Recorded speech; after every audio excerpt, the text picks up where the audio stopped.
Olá pessoal, tudo bem? Sou o Rafael Birlaco, estrategista-chefe da Levante, e hoje eu estou recebendo a figura ilustre Gustavo Reis. Ele é estrategista e economista-chefe da Leste Investimentos. Tem uma ampla passagem pelo mercado internacional, então conhece muito sobre os diversos mercados. Muito obrigado pela presença. Eu acho que uma das coisas que os nossos clientes perguntam muito, eu acho que você pode ajudar, é a questão da alta de juros nos mercados externos. Estados Unidos, Europa, Japão. Como é que você vê isso? Está precificado já, Gustavo? O que não está precificado? Como é que você vê esse movimento todo? Obrigado, Rafael. Prazer estar aqui. Em relação às taxas de juros, você tem razão. É muito importante saber qual a trajetória dos juros que o mercado espera para tentar entender o impacto aqui no Brasil. Eu acho que o mais importante não é nem o fato das taxas estarem subindo. É bom lembrar que estão subindo por razões positivas, né? A economia americana tem ido muito bem, a inflação americana tem se firmado, a economia europeia tem melhorado bastante. Então, isso significa que as taxas globais estão subindo por uma razão boa, ou seja, a economia global está numa posição melhor do que estava 6, 7 anos atrás, quando as taxas eram mais baixas. Então, por esse lado, esse aumento das taxas pode ser comemorado. Agora, do ponto de vista de portfólio no Brasil, o que é importante saber é se esse aumento vai ser muito rápido, ou seja, não está precificado, como você disse. E a segunda questão é se o Brasil está preparado para uma eventual subida mais rápida, né?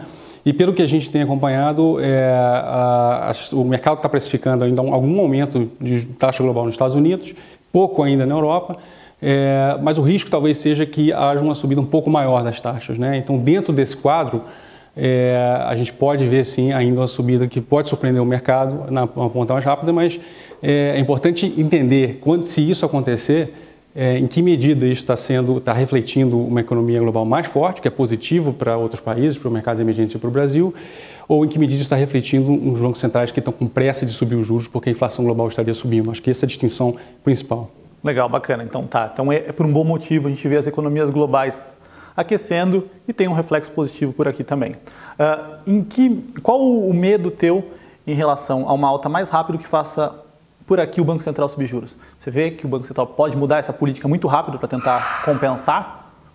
É possível. Se esse aumento de juros global se der dentro de um contexto de maior aversão ao risco, o que é negativo para o país emergente, é possível que a gente veja uma reação muito significativa, por exemplo, do câmbio. Então, desvalorização do real nesse momento que altere o cenário de inflação aqui no Brasil e faça com que o Banco Central tenha que reagir subindo os juros. A princípio, como a gente tem visto ao longo do ano, a primeira reação do Banco Central deve ser de cautela para tentar entender por que as moedas estão se mexendo na área global, devido a um maior fator de risco global, devido à política americana, local de algum outro país emergente, ou está especificamente relacionado ao cenário brasileiro.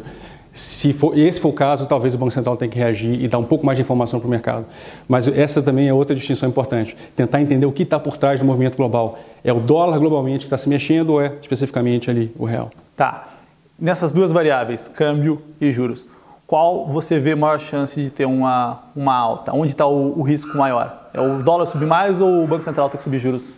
Eu acho que uma coisa que tem que ser reconhecida, é bem diferente do que a gente viu há alguns anos, é que a inflação brasileira caiu substancialmente de 2016 para cá. Então, naturalmente, o Banco Central, nesse sentido, tem um pouco mais de conforto para esperar ver que tipo de choque está afetando a economia global. Ele já falou isso muito nas últimas atas, nos comunicados, que não vai ser uma resposta mecânica, né? Exatamente. Então, tem que olhar um pouquinho, entender o ambiente, né? E ele tem esse conforto porque a inflação realmente tem se comportado muito bem. Nesse sentido, então, o que está acontecendo agora a gente pode colocar como uma reação compreensível do câmbio em relação aos choques globais e, naturalmente, um aumento da incerteza eleitoral aqui dentro. Então, acho que é natural que o Banco Central tenha tempo para ver um movimento maior do câmbio nesse sentido do que os juros que pode esperar para entender qual é o choque que está afetando o câmbio e, naturalmente, se for uma incerteza eleitoral, como é que vai se desenrolar, né, a campanha. Gustavo, uma pergunta que me fazem muito frequentemente em relação às altas de juros lá fora existe uma bolha nos mercados americanos, europeus? Você vê alguma chance disso acontecer?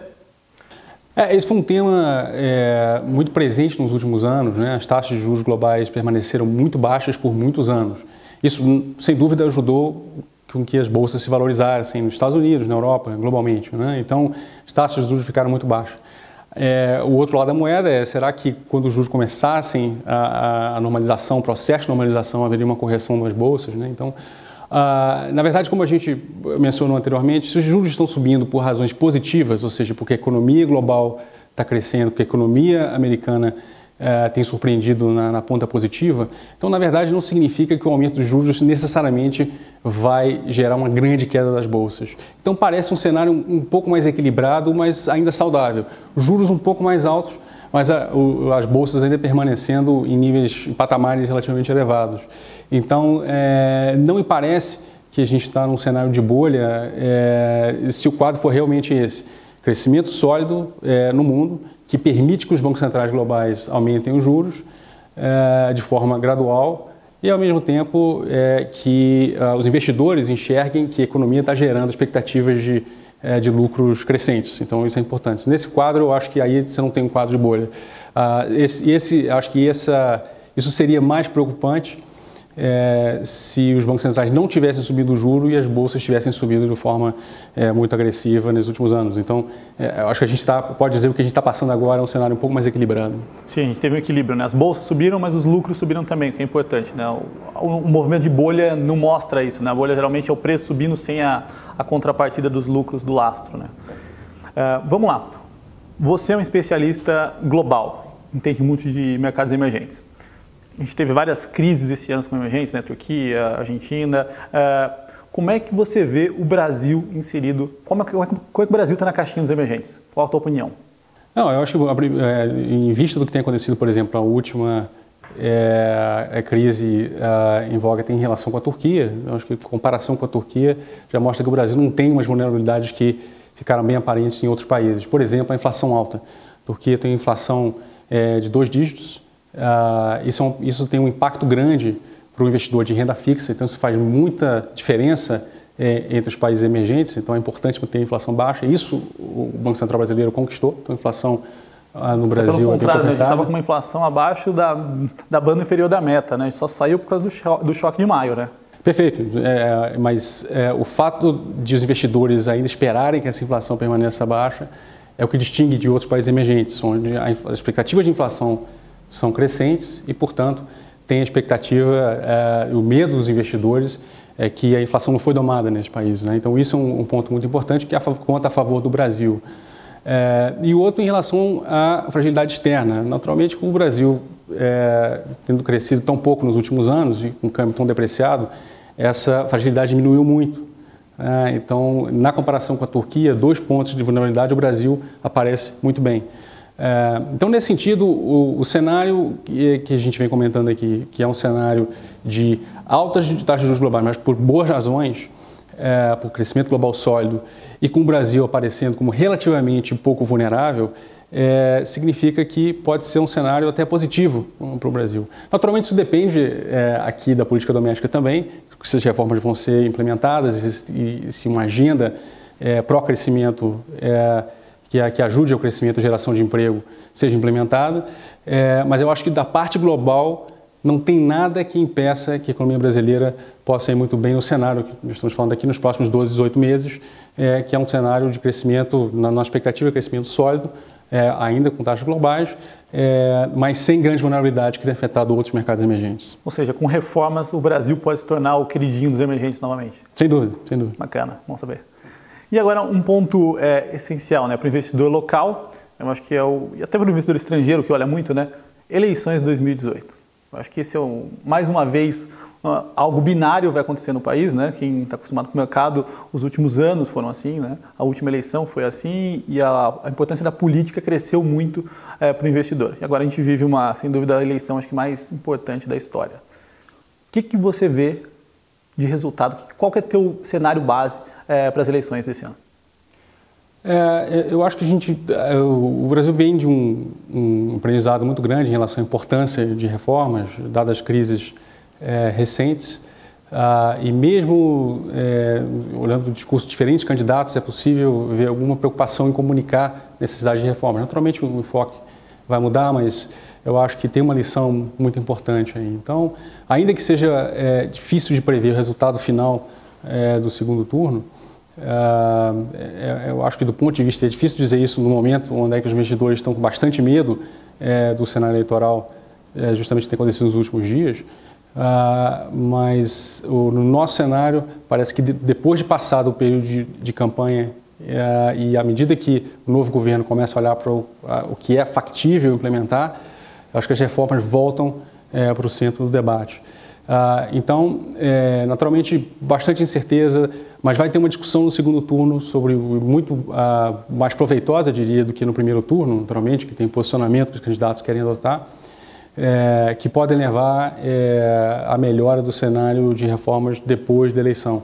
Então, bastante aberto, mas o que a gente tem contado é que, em maior ou menor velocidade, o processo de reforma deve continuar.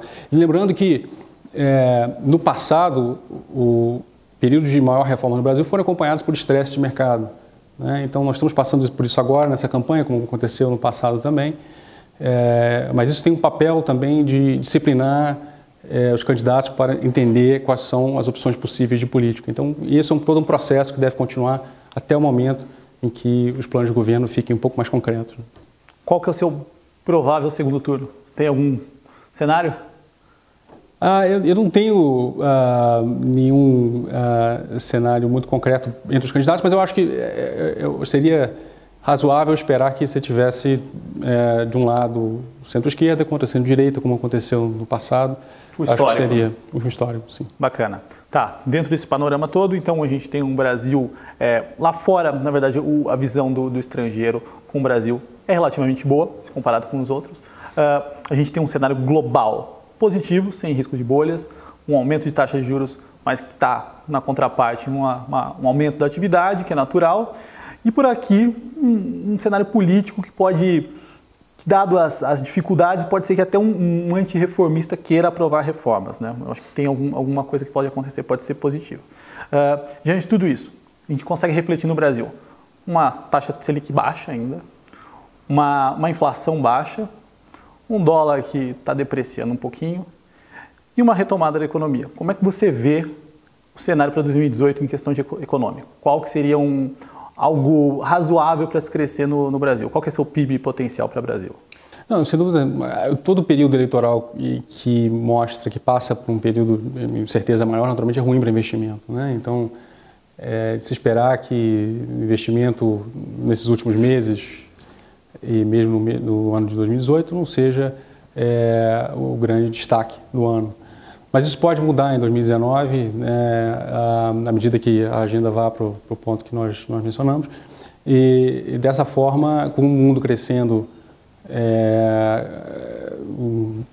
próximo do potencial, né, eu diria um crescimento global aí próximo de entre 3 e 3,5, que é o que nós consideramos como potencial lá fora. Nesse cenário, passada a incerteza eleitoral, o Brasil poderia crescer algo em torno de 2,5% a 3%, né, em termos de potenciais, mas na verdade no curto prazo não existe não existe nenhum impedimento para o Brasil crescer mais do que isso. Tem muita coisa reprimida, né? Sim, acho que isso pode acontecer. Lembrando que a gente teve uma recessão profunda que terminou há 2 anos atrás, então, a princípio, tem espaço para o Brasil crescer mais do que isso, a Redor pode crescer pouco mais de 3%, com os estímulos corretos, mas ao longo do tempo, e isso depende da agenda de reforma, é importante que o governo se esforce para gerar a capacidade consistente, né, o PIB potencial, se chama PIB potencial, a capacidade de crescer ao longo do tempo de forma consistente, que seja maior do que 2,5%, né, maior do que 3%. Então isso vai ser muito importante. É o sonho dos economistas, né? Sem dúvida. Bom, então, no geral, mesmo vivendo um momento de volatilidade, a gente tem um movimento positivo no Brasil, né? A gente saiu de uma crise, está retomando, e todo o caminho, teoricamente, independente de quem assumir a presidência, vai ter que passar por alguma reforma, certo? As reformas vão ter que ser, em algum grau, aprovadas para que o Brasil continue crescendo, para a gente ter uma melhora econômica. Eu acho que o que está ficando claro desses últimos anos, e agora também, tanto da parte do mercado financeiro internacional, mercado financeiro local, como da própria sociedade, existe muita demanda para reformas, para novidade, para implementação e maior geração de emprego, ainda mais dado o nível de desemprego no Brasil. Então, o risco de atraso de reformas, eu acho que ele traz com ele um custo político muito grande. O novo governo vai entender isso, né? Ainda mais dada a campanha. Então, com esse entendimento fazendo parte da base do programa do governo, com esse cenário global que nós falamos, eu acho que sem dúvida tem espaço para continuar com juros baixos, né? Enfim, ou seja, categorias, setores da economia que sejam mais sensíveis a juros continuem performando depois que abaixe o período intensivo e muito intensa incerteza eleitoral. Maravilha. Então a gente tem um cenário até que positivo para o Brasil. Depende, naturalmente, de muitos riscos, claro, né? Mas sim, eu acho que o que a gente consegue entender aqui de mais provável, eu acho que vai nessa linha, sem dúvida. É ótimo, bom saber disso. Gustavo, muito obrigado pela presença, pela entrevista, por ter nos ajudado e ajudado o pessoal que está nos assistindo. Eu acho que isso é muito enriquecedor para o mercado financeiro que está mudando. Muito obrigado, Rafael. Obrigado.